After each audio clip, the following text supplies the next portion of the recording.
Bienvenidos, bienvenidas a las plataformas digitales del Museo de Historia Natural de Valparaíso. Comenzamos el año con una importante noticia. El museo ha planificado desde la curatoría que lo rigen sus exposiciones temporales un cambio de perspectiva respecto a la forma de desarrollar estas en un contexto obviamente de pandemia y también en un contexto de construcción de una realidad social que nos identifique con nuestro patrimonio. Este ciclo de exposiciones tiene por nombre Resignificando el Patrimonio, Nuevas Historias, Nuevos Contextos. Es una exposición temporal anual en formato virtual que reúne a las áreas de biología, arqueología, patrimonio, biblioteca del Museo de Historia Natural de Valparaíso. Su modalidad expositiva es de carácter trimestral por área y busca realizar el ejercicio de escoger una pieza de las colecciones que se encuentran en los depósitos y que no hayan sido investigadas, siendo luego documentadas para finalmente ser socializadas con la comunidad. Para conversar sobre este proyecto, pero también sobre lo que implica la resignificación del patrimonio, tenemos a dos invitadas, en realidad a tres invitadas. Ellas son Isabel Roja, licenciada en Biología y directora de la Fundación Aprende Conciencia. Le damos la bienvenida y agradecemos tu disponibilidad. Muchas gracias. Y Pamela Ramírez, docente y curadora del herbario de la Universidad de Playa Ancha. Gracias, Pamela, por estar aquí también. Gracias por la invitación. Y finalmente Vivian Cordero, de la casa. Ella es la bibliotecóloga encargada de la Biblioteca Científica John Juger Silver y además es la editora de la revista Anales del Museo de Historia Natural de Valparaíso. Gracias, Vivian, por esta participación también. Gracias. Para comenzar, contextualizar un poco el desarrollo de este proyecto, contábamos que el museo, obviamente, desde antes de la pandemia, el desarrollo de exposiciones temporales tuvo un hito cuando decidió desarrollar la pieza del mes. Esto era una exposición que se hacía in situ en el museo, donde se destacaban objetos particulares, los cuales tuviesen también una significancia con el territorio y que a la vez fuesen desconocidos por la comunidad. Pensar que el Museo de Historia Natural de Valparaíso tiene una colección que asciende a los 60.000 objetos, de los cuales se ha desarrollado un inventario, un largo inventario, en 3-4 años pasados para poder conocer perfectamente lo que se tiene. Y en ese contexto existe el área de biblioteca, la cual también posee un interesante patrimonio que resguarda no solamente desde los libros, las investigaciones, las revistas, sino también desde la documentación, como por ejemplo son las fotografías. Hay distintas colecciones que reúnen este patrimonio y en ellas se encuentra un conjunto de 16 ilustraciones científicas utilizadas como material didáctico para la enseñanza de la botánica. En la siguiente conversación esperamos poder resignificar este material desde la experiencia personal de cada una de las invitadas, para poder conocer un poco más sobre la divulgación de este conocimiento científico, la conservación del patrimonio y de qué forma se está realizando actualmente, digamos, en el territorio. Una pregunta general para ustedes. Primero, saber cómo están cada una en sus disciplinas y qué sentido o qué reflexión podemos compartir respecto a la significación, resignificación del patrimonio y sobre todo pensando en este lazo que se quiere establecer entre museo, comunidad, investigadores y distintas instituciones culturales que, digamos, que lo componen acá el territorio. Les doy la palabra para cada una de ustedes. Así. Vivian, si nos comenta. Bueno, gracias por esta instancia donde podemos dar a conocer las colecciones que alberga la biblioteca. Y en el sentido de la resignificación del patrimonio, creo que es algo sumamente importante que se tiene que realizar desde las instituciones. Considero que debe ser parte de la gestión de las colecciones y del patrimonio. Más allá de su identificación, del almacenamiento, su conservación, debe existir este proceso de resignificación, ya que entendemos que el patrimonio es como el valor simbólico que la sociedad le otorga a lo producido por el humano, o sea, ya sea material, inmaterial, cultural, de nuestro territorio, el patrimonio natural, pero las sociedades son cambiantes, ¿cierto? Nuestros valores, nuestras ideas pueden ir mutando, por lo cual lo que nosotros quizás como instituciones determinamos como patrimonio de acuerdo al contexto o la historia que nos traen estos objetos, toda la información que almacenan, es necesario resignificarlo y situarlo, ¿cierto?, en la actualidad, cuestionarlo y ver si realmente nos representa. En nuestro país hemos visto últimamente un fuerte cambio social, ¿cierto?, donde estamos decidiendo cosas sumamente importantes como una nueva constitución, por ejemplo, que nos represente, o en el periodo también, por ejemplo, a lo que se vieron expuestos los monumentos nacionales, lo que son héroes para uno no son héroes para otro, ¿cierto? Entonces, al final, sin la comunidad, sin este enlace, es realmente algo que estamos almacenando, que está quedando cerrado, pero se requiere de su resignificación. Sí, bueno, acá tenemos dos invitadas, Pamela e Isabel. Contar que Isabel Rojas, ella pertenece a la Fundación Aprende Conciencia, en la cual se define como una organización que produce y fomenta la educación de la ciencia a través de las artes, con el sueño de lograr que el aprendizaje sea entretenido y amable para todos quien quieran aprender más sobre nuestro mundo. En esta línea se destaca la publicación de la mini guía de plantas medicinales y comestibles de la zona central de Chile, lanzando hace poco en las plataformas de la Fundación. Cuéntanos, Isabel, ¿desde cuándo se inició este desafío de Aprende Conciencia y cómo se ha ido desarrollando? Además, ¿cómo ves la relación de esta mini guía con las ilustraciones científicas? Que ya vamos a ahondar en eso. Vamos a comentar también sobre las ilustraciones que se encuentran en el museo. Bueno, primero que todo, muchas gracias por la invitación. La Fundación Aprende Conciencia nace el 2017, nace con un par de amigos que estudiamos biología y quisimos buscar otras formas de enseñar ciencias, principalmente a las personas que no necesariamente están insertas en un contexto escolar. Vale decir, hacemos lo mismo que el museo en ese sentido, educación no formal. Y bueno, partimos haciendo talleres de educación ambiental en colegios y luego nos salimos de ahí para comenzar a hacer otro tipo de formas de enseñanza a través de la ilustración, principalmente a través de las artes, entendiendo que las artes siempre son una forma de llegar a las personas mucho más amable que la misma ciencia. La ciencia las personas la toman como algo muy ajeno, difícil, con terminologías raras, difíciles de pronunciar. Muchas personas le tienen como un rechazo a la ciencia. Es por eso que ocupamos el arte para acercar a la ciencia a las personas. Es así como hemos hecho varios proyectos. Uno de esos es, por ejemplo, este libro, Endemicus chilensis, que hicimos con una amiga, Lucía Barza. Hicimos también una serie de paneles informativos en el humedal El Sauce de Laguna Verde.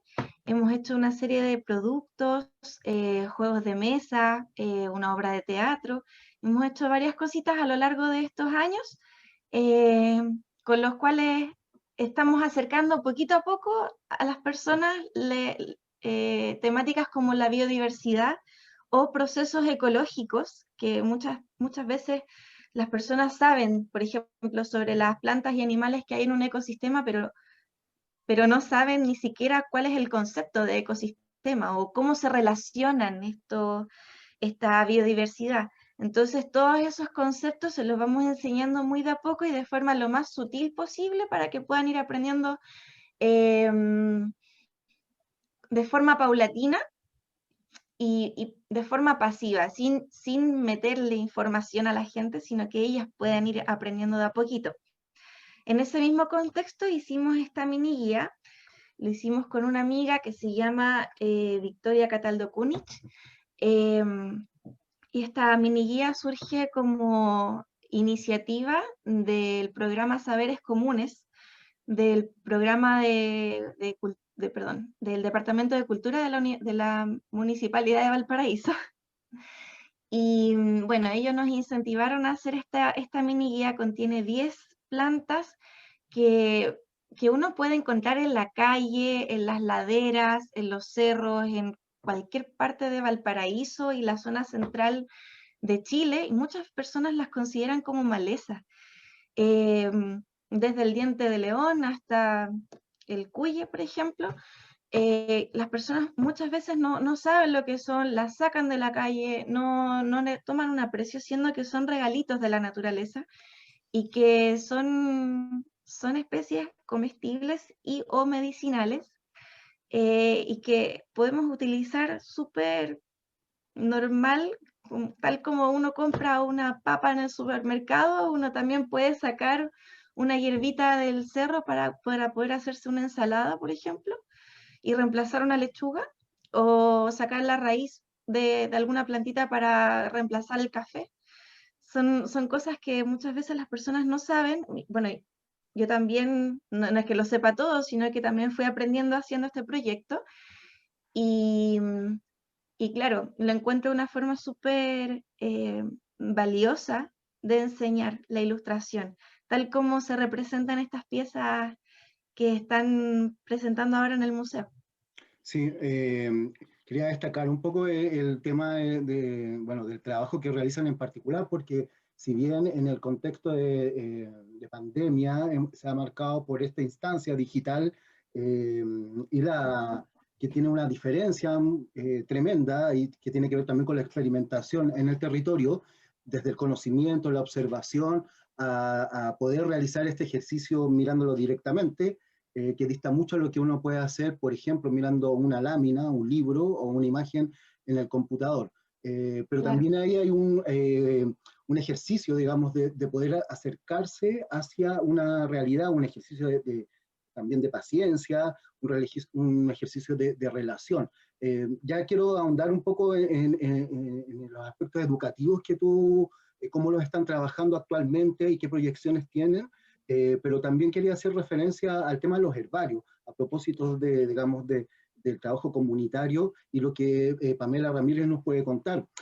Hace 50 años, el herbario de la Universidad de Playa Ancha, alojado en la Facultad de Ciencias Naturales y Exactas, inició un trabajo de recolección, conservación, clasificación y ubicación de la flora de Chile, destinado a la investigación científica y a la formación profesional. Y quisiéramos saber en qué consiste este trabajo que se realiza hoy en el herbario y cuál es la importancia de resguardar este patrimonio natural. De igual forma, conocer la perspectiva desde la docencia, también afectada obviamente por este contexto de pandemia y de distancia, y cómo han desarrollado esta relación con la enseñanza y el aprendizaje de la botánica.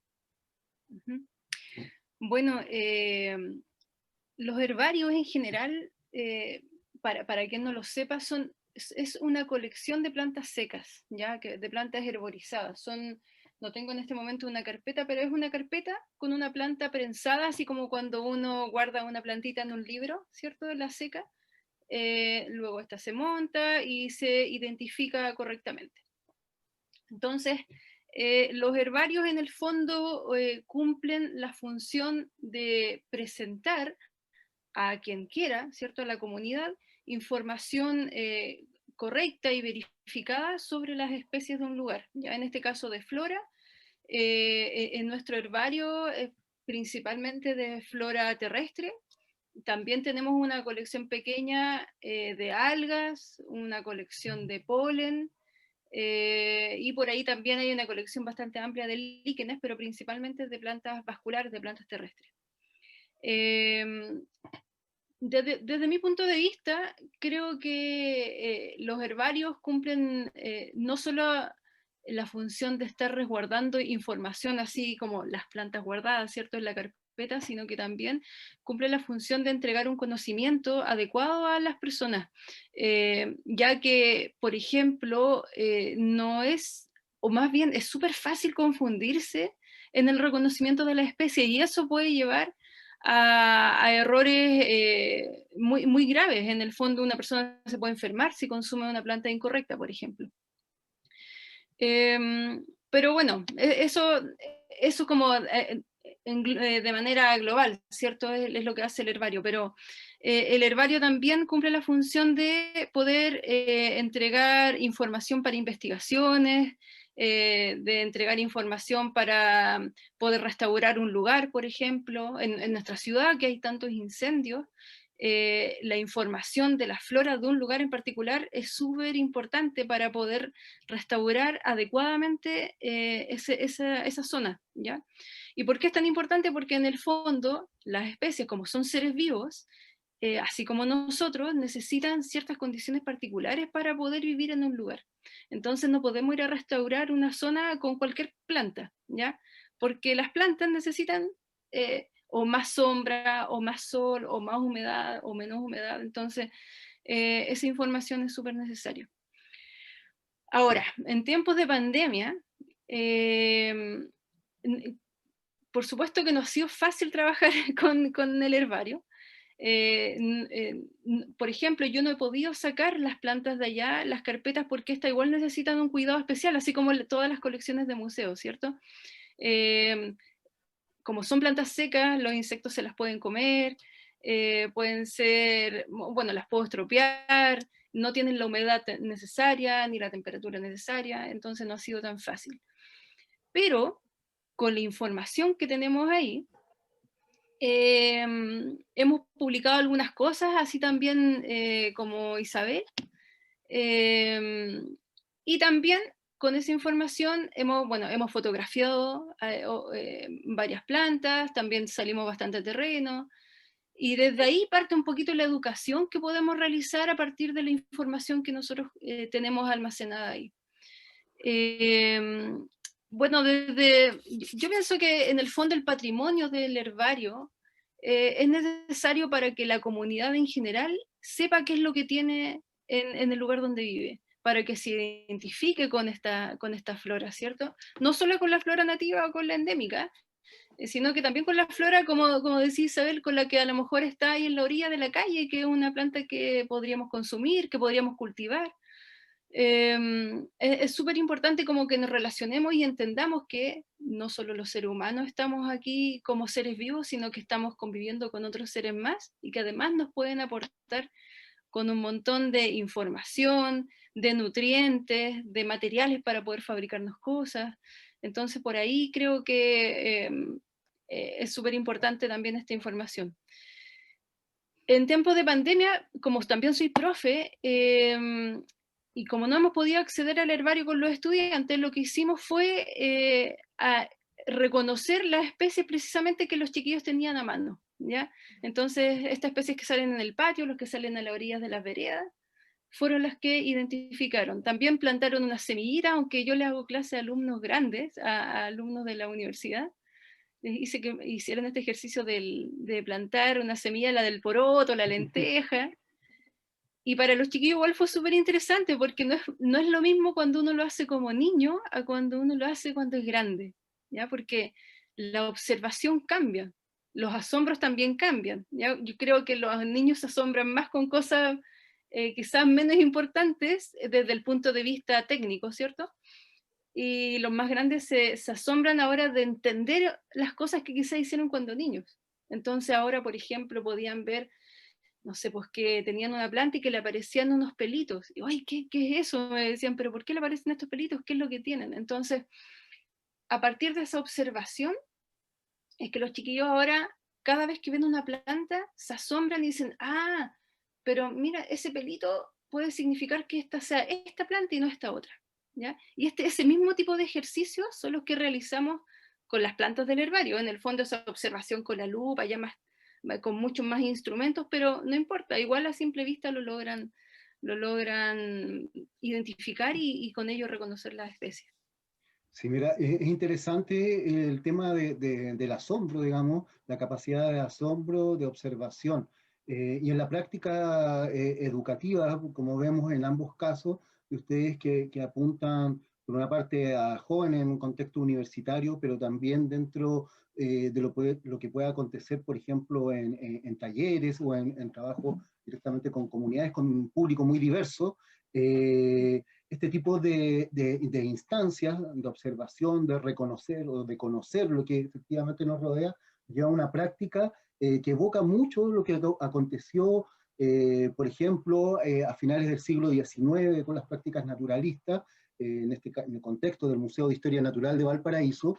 Un dato que no es menor, es el motivo de su creación, producto, digamos, de este impulso que ejerce Eduardo de la Barra en el Liceo de Hombres en ese entonces, en una sala de clases para empezar un museo, pero obviamente con una práctica que se hacía tanto directamente en el territorio y nutriendo este tema de la observación. Hay cambios, obviamente, porque reconocemos de las prácticas naturalistas cierta inducción de los contenidos, es decir, esto es tal y se enseñaba de una manera bastante rígida, pero con una situación experimental que yo recuerdo en la escuela hace ya mucho tiempo. A mí hicieron un experimento con un cuy, yo vivía en el norte, de ir a buscarlo a Río Loas, de llevarlo a la casa, de cuidarlo, y luego de experimentar con él, de examinarlo.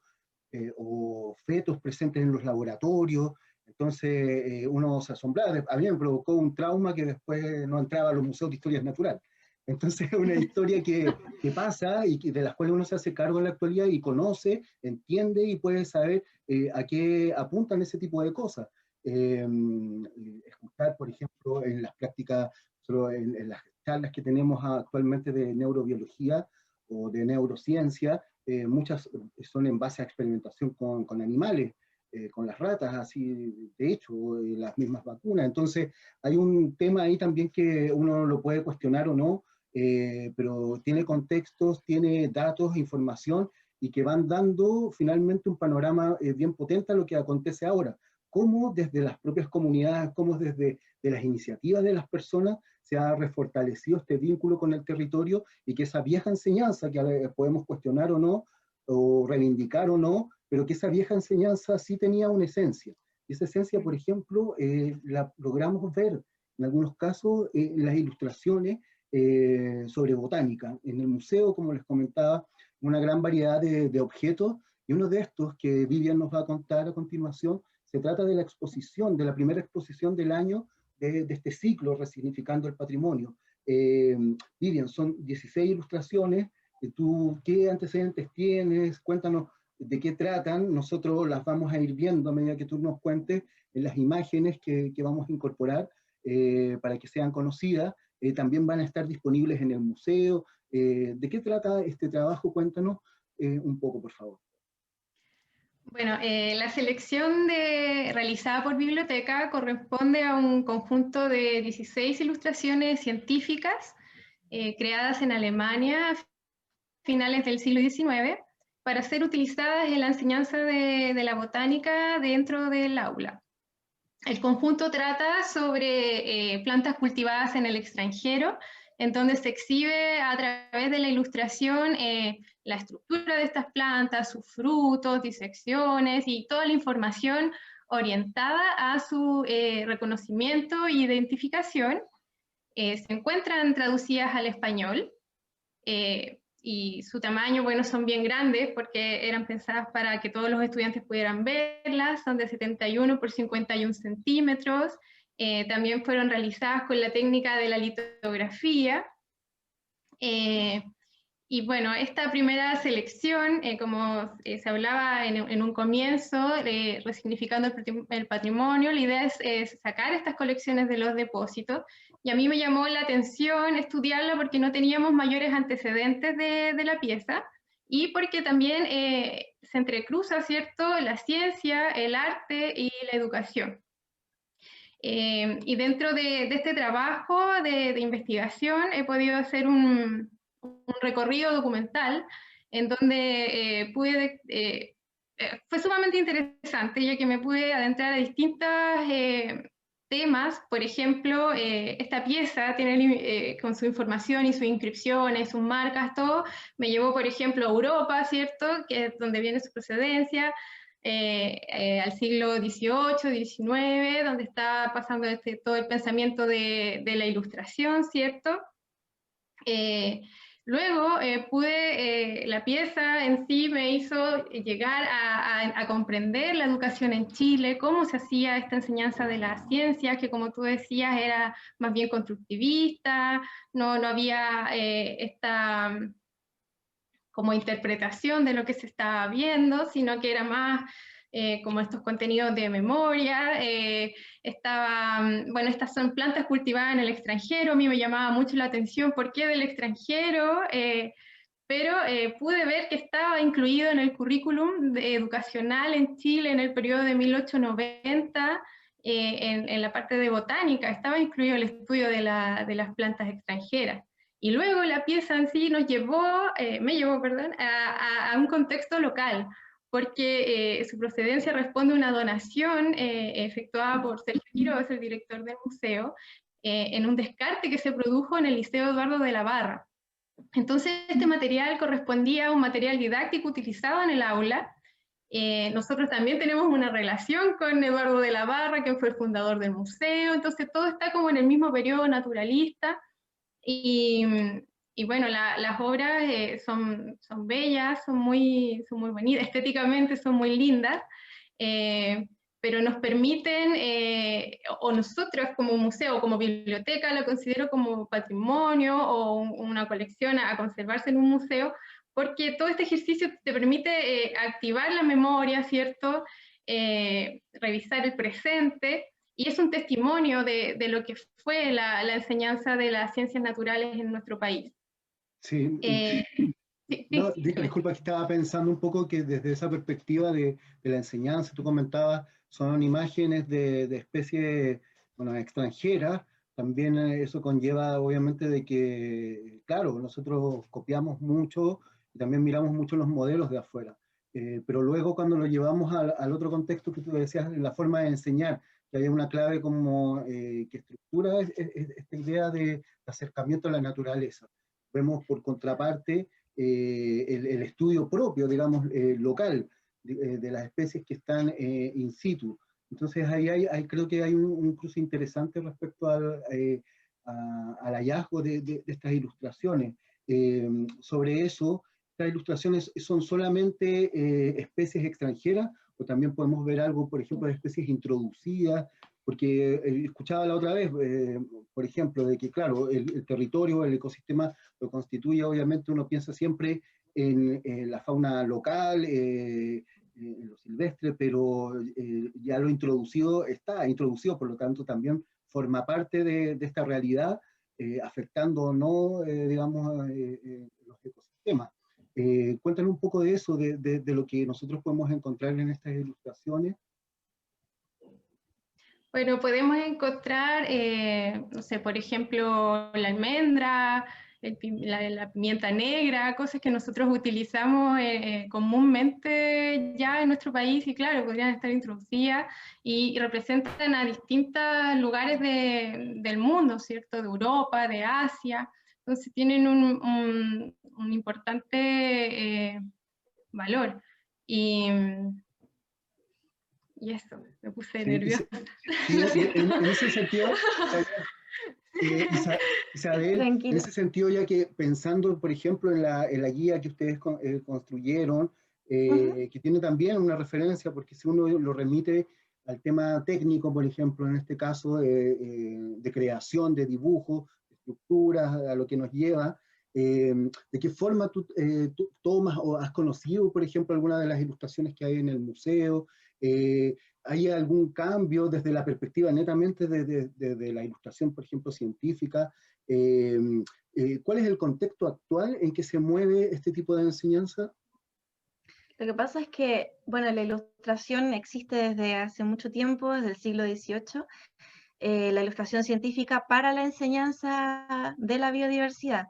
Y a pesar de que luego apareció en la cámara fotográfica y un montón de formas de evidenciar la biodiversidad que existe, la ilustración se ha mantenido en el tiempo porque pasa que para ilustrar uno tiene que observar mucho, por muchas horas, uno tiene que observar cada detalle de la planta o el animal o el hongo que uno va a dibujar, por todos sus ángulos, por cuáles son los colores, y que la fotografía lamentablemente no lo capta, porque claro, uno saca la fotografía, sale perfecta, pero depende mucho de la luz que haya en el día, por ejemplo, para saber, para ver el color que va a salir ahí, o de la capacidad de la cámara para saber cuánto detalle hay. Muchas veces nuestro ojo es mucho mejor que una cámara.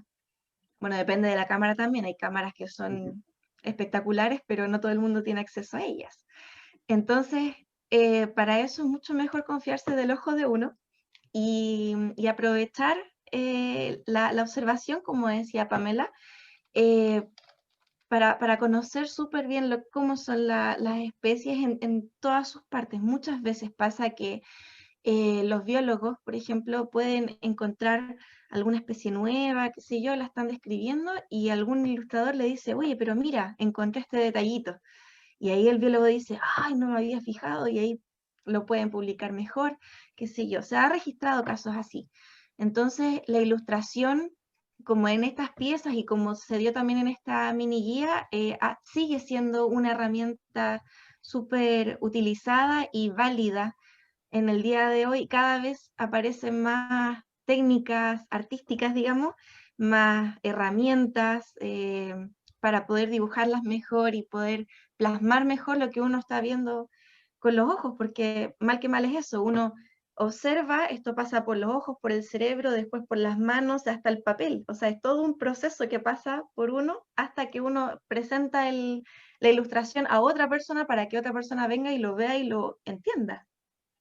Así que Exacto. es súper válido todavía, es súper Y, bueno.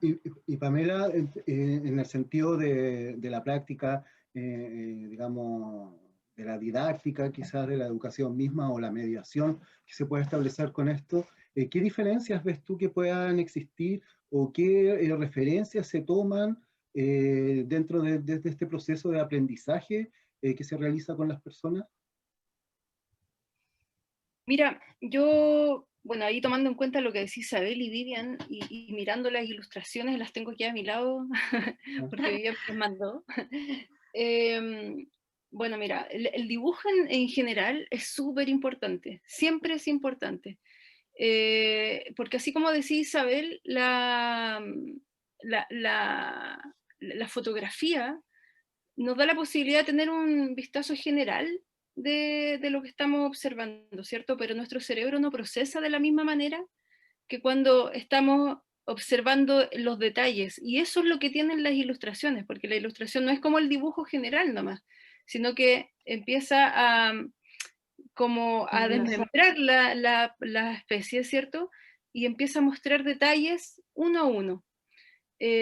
Y esos detalles, observándolo ya en esta ilustración, nos da la posibilidad de entender mejor a la especie. Por ejemplo, no sé, hay algunas de los dibujos, casi todos tienen un detalle del ovario, de las flores, ¿ya? Entonces, e incluso muestra cómo van dispuestos cada uno de los óvulos, ¿ya? Y desde esa manera alguien puede entender, y de esta manera se van a desarrollar las semillas, por eso aparecen todas como ordenaditas. No sé, yo cuando intento enseñarle a los más grandes, pero también a los más chicos, porque también hacemos talleres, siempre les hacemos dibujar, aunque no son ilustraciones científicas, por supuesto. Pero el hecho de tomar el lápiz y tener que observar para plasmar la imagen ya es diferente. Entonces, cuando, no sé, si dibujan, por ejemplo, una haba, ¿cierto? La abren y ven, están todas las habas ordenaditas, y están todas conectadas con una cosita que parece un hilito.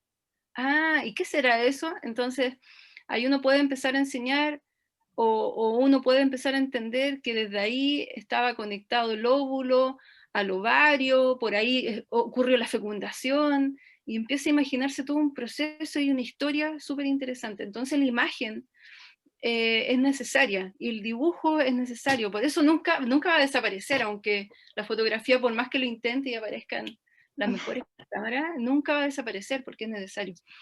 El arte es necesario porque nos cambia una perspectiva, ¿cierto?, de ver el mundo. Las personas que son artistas, los ilustradores, nos ven igual que el resto de las personas que no son ilustradores. Entonces nos ayudan, es como, no sé, yo lo siento así, a mí igual me encanta el arte, pero nos ayudan a transportarnos a esa otra forma de ver el mundo. Y por eso son tan impresionantes estas ilustraciones, porque muestran los colores, muestran las flores, los ovarios, los frutos, cómo están las raíces, cómo están puestas las hojas, no sé, la imagen es totalmente irreemplazable y necesaria. Sí, qué bueno. Mira, es interesante pensar cómo también en este contexto que hablábamos ya desde hace bastante tiempo, respecto a darnos cuenta de ciertas cosas que siempre tuvimos y que tal vez no tuvieron el valor en su momento y que ahora las tienen aún más. O sea, ni hablar de lo que involucra la cercanía con la naturaleza.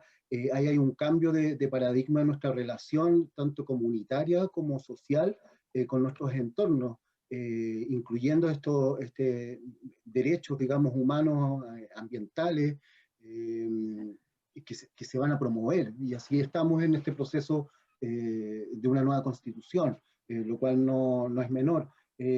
A ustedes, desde la perspectiva tanto como educativa, desde la perspectiva como vinculadas con la ciencia, ¿cómo ven su trabajo hacia a un corto plazo, a un largo plazo? ¿Qué perspectivas tienen? ¿Y qué ustedes desearían que en este proceso se incluya? Porque acá hablábamos de un conocimiento comunitario, por ejemplo, de nuestro entorno, nuestras hierbas, con Vivian estábamos viendo también un conocimiento de nuestra historia, de este patrimonio que los museos a lo largo de todo nuestro país albergan y que tienen un rol fundamental también en cuanto a hacer ejes culturales, es decir, donde muchas veces podemos conversar, investigar, donde está el material y donde las personas que nos reunimos en torno a él podemos hacer sentido de aquello. Entonces es bien fundamental. Para finalizar entonces esta, digamos, conversación, me gustaría tener el comentario de cada una, Vivian, Pamela, Isabel, respecto a las perspectivas que tienen desde sus propios trabajos y también al contexto que nos convoca, digamos, este año y los próximos, en un constituyente y con, digamos, con una mirada que integre efectivamente, como lo dice Aprendo con Ciencia, entonces ahí hay un juego interesante de palabras, de ser consciente, digamos, y también de entender que la ciencia está en esta cotidianidad, está en este día a día, y que nos vincula más que nunca en este conocimiento, en este reencuentro, digamos, de las personas con sus comunidades. Vivian. Sí, bueno, por mi parte, desde este trabajo como encargada o gestora de estas colecciones en el museo, es seguir descubriéndolas, seguir documentándolas, ir profundizando en ellas, pero creo que como museo, biblioteca y todos los que componemos este espacio, es no olvidar este importante diálogo que hay que realizar con las comunidades sin sus sentires, sus ideas, sin lo que creen de este patrimonio no va a existir en el tiempo. Entonces, es parte también, como decía en un inicio, de esta gestión de las colecciones para garantizar su preservación, tanto con este contenido antiguo, cierto, histórico que nos proporcionan los objetos, pero también con el significado actual que es para la sociedad. Por ejemplo, como hablábamos, estas ilustraciones científicas fueron creadas para el aula en el siglo XIX, ¿cierto? Finales, para una instrucción básica, pero elemental, o sea, súper así como funcional de apréndete esto, pero ahora la ilustración es otra cosa, se ha renovado, tomado otra fuerza. Con la ilustración podemos hacer, la ilustración científica, una enseñanza más amable, más amena, conocimientos más horizontales, ¿cierto? Y también hoy tiene otro significado y otra fuerza, que es poder conocer y proteger nuestra biodiversidad, y el patrimonio natural de nuestro país. Entonces, el ver esta pieza y entenderla el día de hoy, creo que es sumamente importante, y es algo que es complejo por la gran cantidad de colecciones que tenemos, pero es donde creo que nuestro trabajo debiese orientar para realmente decir que estamos incluyéndonos dentro de esta visión sostenible, ¿cierto?, de un museo, y donde las comunidades son sumamente relevantes. No puede quedar solamente bajo nuestro criterio, que es o no patrimonio. Entonces creo que por lo menos mi enfoque de trabajo iría en lograr eso, socializarlo, compartirlo, yo aportar en esta memoria, ¿cierto?, de la documentación, pero sí o sí tratando de hacer este ejercicio. Perfecto. Pamela. Bueno, yo mientras Vivian nos hablaba, también estaba pensando qué es lo que esperaría de esto, y en realidad a mí me gustaría mucho que este tipo de presentaciones y de descubrimientos, ¿cierto?, como guardados, salgan a la luz para poder generar en las personas mayor interés por lo natural, ¿cierto?, por la naturaleza en general. Me encantaría de que generara curiosidad por ver a lo mejor ahora, porque estas son especies extranjeras, ¿cierto?, por ver en nuestras especies, las locales, cómo son, ver esos detallitos también, y generar historia con esto, porque en el fondo estas ilustraciones antiguas no están asociadas solamente a una planta, ¿cierto?, a una especie, sino que también están asociadas a una historia humana y una historia natural, a una historia, por ejemplo, no sé, ahí por ahí estaba la especie del algodón, y me dice, oye, ¿de dónde sacan el algodón? De una planta se sacan el algodón. ¿Y qué hacen con ese algodón? Casi todo lo que llevamos puesto tiene algunas fibras de algodón que vienen de estas plantas, y tiene un contexto histórico de cómo lo recolectaban, cómo lo empezaron cómo empezaron a cultivarla, y el contexto nos lleva a un contexto actual también de cómo se cultiva ahora, cómo se extrae. Está asociado, por ejemplo, a la actualidad a la explotación humana, el tema del algodón. Hay muchos niños que en otros países los llevan para poder extraer el algodón de las plantas, y está asociado a pobreza, ¿cierto? Bueno, esa es una historia diferente, pero que es importante. Y bueno, me gustaría que esto también incentivara a que en la actualidad personas quisieran poder documentar esto, así como estas ilustraciones, y que en algún momento futuro una Vivian del futuro las encontrara y dijera, oye, estas especies eran de nuestro país, estas especies estaban en Valparaíso. Ojalá que existan todavía en ese momento futuro, pero siempre me imagino como en estas películas, como que, no sé, aparezcan retratadas cosas que habían, y a lo mejor registros del herbario y una semilla y la pueden volver a plantar. Bueno, eso es como una película, pero me gustaría mucho que generara el interés en el fondo. El conocimiento es súper importante, y gracias a eso vamos evolucionando, ¿cierto? Entonces, los registros son importantísimos. Son necesarios. Sí. Isabel, ¿y tú? Jurassic Park. Como cuando encuentran el material genético de un dinosaurio en el ámbar de... Así mismo, así mismo. Sí, sería muy bonito eso.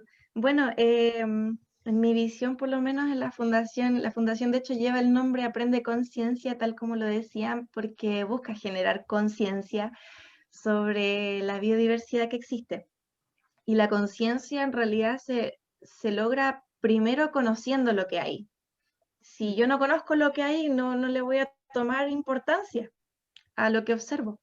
Entonces, primero conocer lo que observo, saber cómo funciona, cuáles son sus procesos, no sé si es que tiene alguna utilidad o no. En realidad no tiene por qué tener una utilidad, puede servir para sí misma como una especie, digamos, y ser útil en el ecosistema donde está.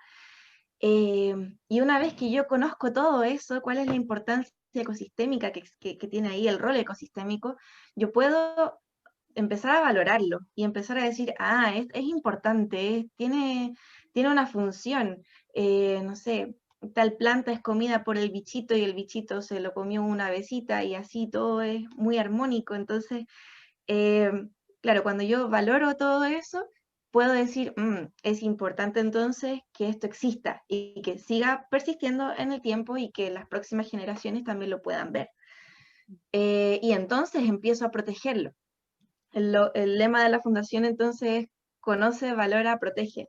Por lo mismo, porque creo que la conciencia parte desde el conocimiento, y el conocimiento se puede generar de muchas formas. Para uno conocer algo, uno puede leer un libro, o puede ir a una clase, o puede